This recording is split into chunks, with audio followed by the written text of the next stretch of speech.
ವಿಘ್ನರಾಜ ವಿಶುದ್ಧವಾಣಿ ವಿಶಿಷ್ಟ ವಿಷ್ಣು ವಿಶೇಷ ಶಂಕರ ವಾಯು ಜಲ ಗಗನ ಅನಲ ಅಣು ಓಂಕಾರ ಬ್ರಹ್ಮಾಂಡ ಆದಿಮಧ್ಯ ಅಂತದ ವ್ಯಾಪ್ತಕ್ಕೆ ಸಚ್ಚಿತ್ ಆನಂದ ಆತ್ಮಜ್ಞಾನಕ್ಕೆ ರೂಪು ನೂರರ ಶುದ್ಧ ಚೈತನ್ಯಕ್ಕೆ ನಮೋ ನಮಃ.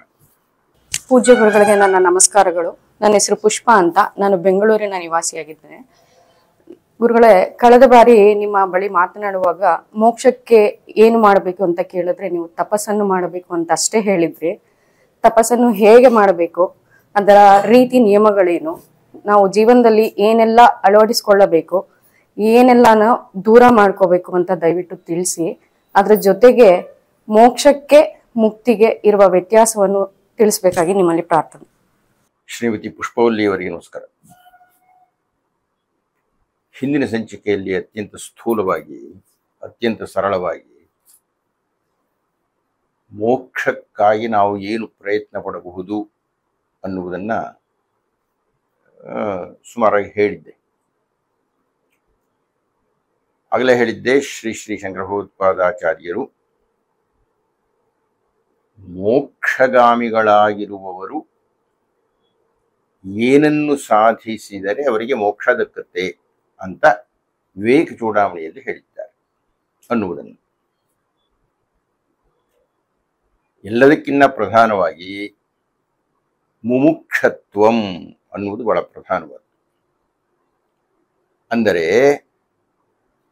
ನಾನು ಮೋಕ್ಷಕ್ಕೆ ಹೋಗಬೇಕು, ನನಗೆ ಮೋಕ್ಷ ಸಿಗಬೇಕು ಅನ್ನತಕ್ಕಂತಹ ಅಭೀಪ್ಸೆ ಇರಬೇಕು. ಯಾವಾಗ ಆ ಮನಸ್ಥಿತಿ ಬರುತ್ತೆ, ಅಯ್ಯೋ ಸಾಕಪ್ಪ ಇದೆಲ್ಲ ನೋಡಿದ್ದೀನಿ, ಸುಸ್ತಾಗ್ಬಿಟ್ಟಿದ್ದೀನಿ, ಕಷ್ಟಪಟ್ಬಿಟ್ಟಿದ್ದೀನಿ, ಬರೀ ಗೋಳು, ಅಥವಾ ಯಾವಾಗಲೂ ಸ್ವಲ್ಪ ಸುಖ ಬರುತ್ತೆ, ಅದೇನು ಈ ರೀತಿಯ ಮನಸ್ಥಿತಿಯನ್ನೆಲ್ಲ ಯೋಚನೆ ಮಾಡಿ ಬದುಕು ಅನ್ನತಕ್ಕಂಥದ್ದು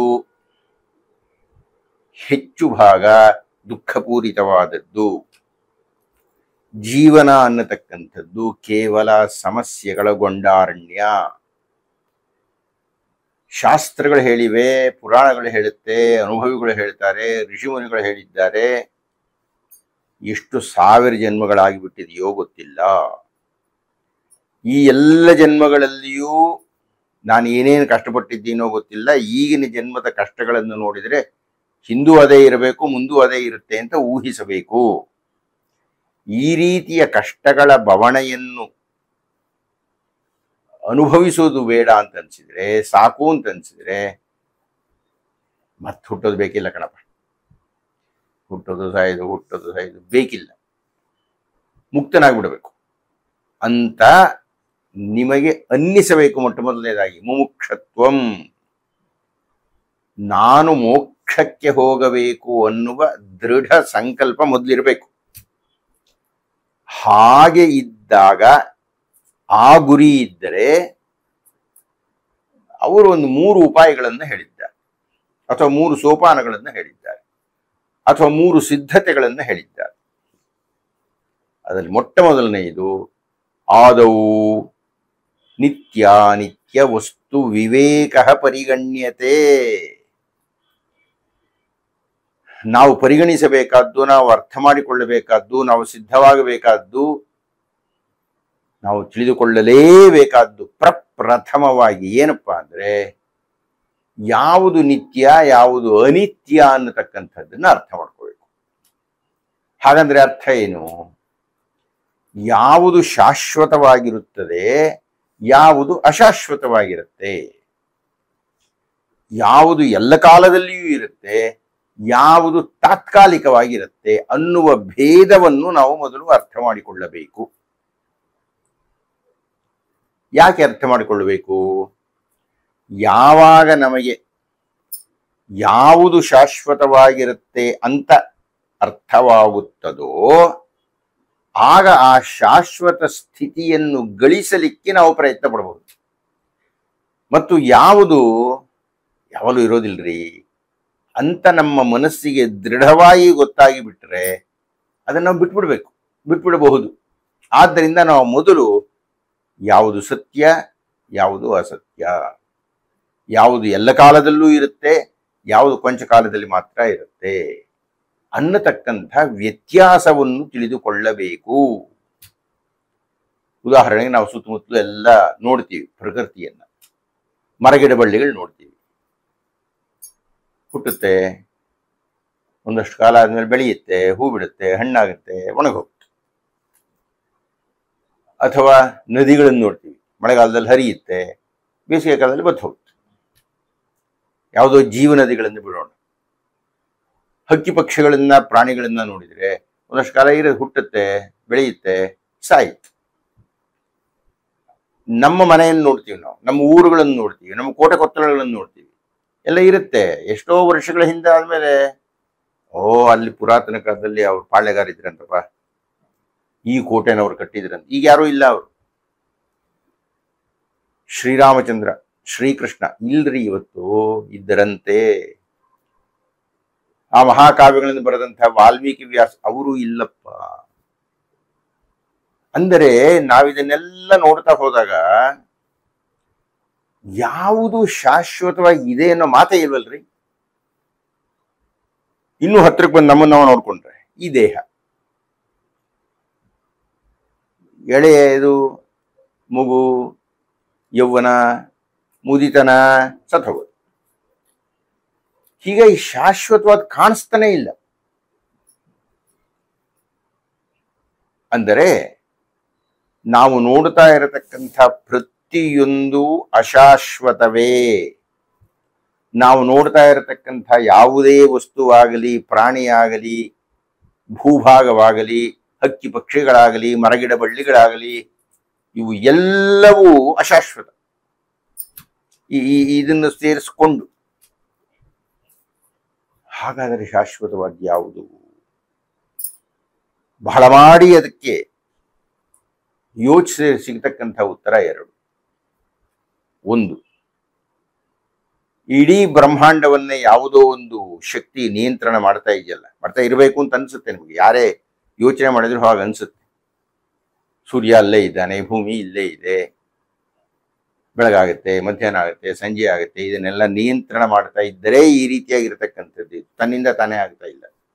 ಭೂಮಿ ಹಾರು ಹೋಗ್ತಾ ಇಲ್ಲ, ಚಂದ್ರ ಬೀಳ್ತಾ ಇಲ್ಲ, ಬೆಟ್ಟಗುಡ್ಡಗಳು ಛಿದ್ರ ಆಗ್ತಾ ಇಲ್ಲ, ಭೂಮಿ ಹಾರು ಹೋಗ್ತಾ ಇಲ್ಲ.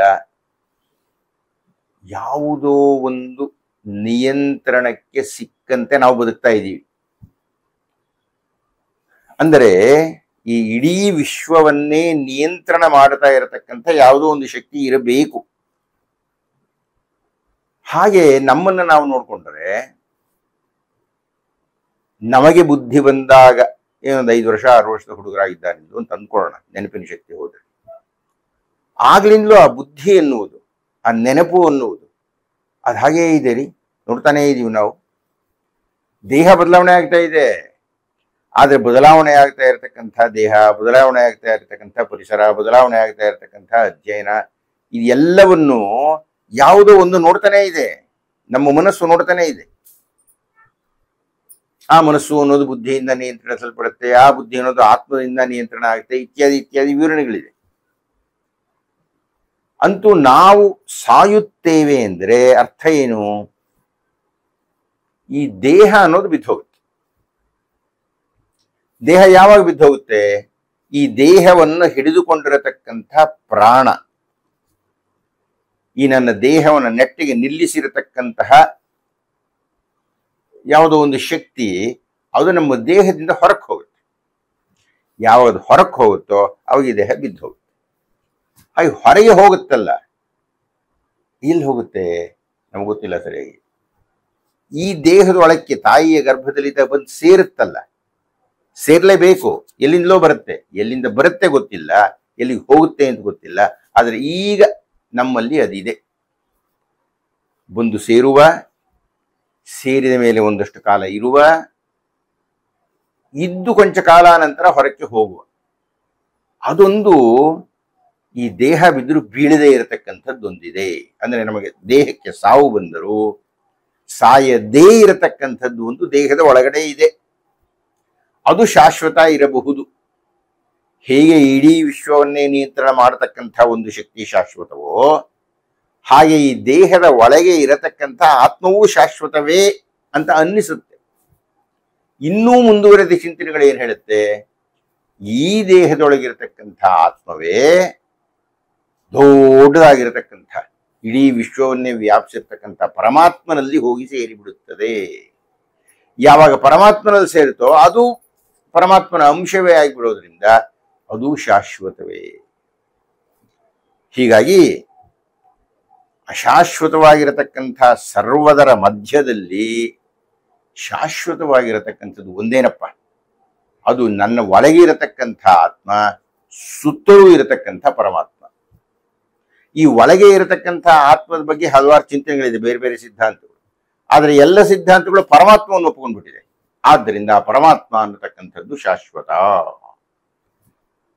ಹೀಗಾಗಿ ಆದೌ ನಿತ್ಯಾನಿತ್ಯ ವಸ್ತು ವಿವೇಕ ಪರಿಗಣ್ಯತೆ ಎನ್ನುವುದರ ಅರ್ಥದ ಚಿಂತನೆ ಎಲ್ಲಿಗೆ ಬಂದು ನಿಂತುಕೊಳ್ಳುತ್ತೆ ಅಂದರೆ, ಪರಮಾತ್ಮನನ್ನು ಬಿಟ್ಟು ಮಿಕ್ಕೆಲ್ಲವೂ ಅಶಾಶ್ವತ ಅನ್ನತಕ್ಕಂಥ ಪರಮ ಸತ್ಯವನ್ನು ನಾವು ಅರ್ಥ ಮಾಡಿಕೊಳ್ಳಬೇಕು. ಹಾಗೆ ಅರ್ಥ ಮಾಡಿಕೊಳ್ಳುವುದರಿಂದ ಆ ಪರಮಾತ್ಮದ ಕಡೆಗೆ ನಾವು ಹೊರಡಲಿಕ್ಕೆ ಪ್ರಯತ್ನ ಪಡಬೇಕು. ಇದು ಮೊಟ್ಟ ಮೊದಲು ಅರ್ಥ ಆಗಬೇಕಾದ. ಮುಂದಿನ ಸಂಚಿಕೆಯಲ್ಲಿ ಮುಂದಿನ ಭಗವತ್ಪಾದರ ಸಲಹೆಯನ್ನು, ಅಂದರೆ ಇಹಾಮುತ್ರ ಫಲಭೋಗ ವಿರಾಗ ತದನಂತರಂ ಅನ್ನುವುದನ್ನು ಕುರಿತು ಮಾತಾಡೋಣ. ನಮಸ್ಕಾರ. ಪೂಜ್ಯ ಗುರುಗಳಿಗೆ ನನ್ನ ನಮಸ್ಕಾರಗಳು. ನನ್ನ ಹೆಸರು ಪುಷ್ಪ ಅಂತ, ನಾನು ಬೆಂಗಳೂರಿನ ನಿವಾಸಿಯಾಗಿದ್ದೇನೆ. ಗುರುಗಳೇ, ಕಳೆದ ಬಾರಿ ನಿಮ್ಮ ಬಳಿ ಮಾತನಾಡುವಾಗ ಮೋಕ್ಷಕ್ಕೆ ಏನು ಮಾಡಬೇಕು ಅಂತ ಕೇಳಿದ್ರೆ ನೀವು ತಪಸ್ಸನ್ನು ಮಾಡಬೇಕು ಅಂತ ಅಷ್ಟೇ ಹೇಳಿದ್ರಿ. ತಪಸ್ಸನ್ನು ಹೇಗೆ ಮಾಡಬೇಕು, ಅದರ ರೀತಿ ನಿಯಮಗಳೇನು, ನಾವು ಜೀವನದಲ್ಲಿ ಏನೆಲ್ಲ ಅಳವಡಿಸ್ಕೊಳ್ಳಬೇಕು, ಏನೆಲ್ಲ ದೂರ ಮಾಡ್ಕೋಬೇಕು ಅಂತ ದಯವಿಟ್ಟು ತಿಳಿಸಿ. ಅದ್ರ ಜೊತೆಗೆ ಮೋಕ್ಷಕ್ಕೆ ಮುಕ್ತಿಗೆ ಇರುವ ವ್ಯತ್ಯಾಸವನ್ನು ತಿಳಿಸ್ಬೇಕಾಗಿ ನಿಮ್ಮಲ್ಲಿ ಪ್ರಾರ್ಥನೆ.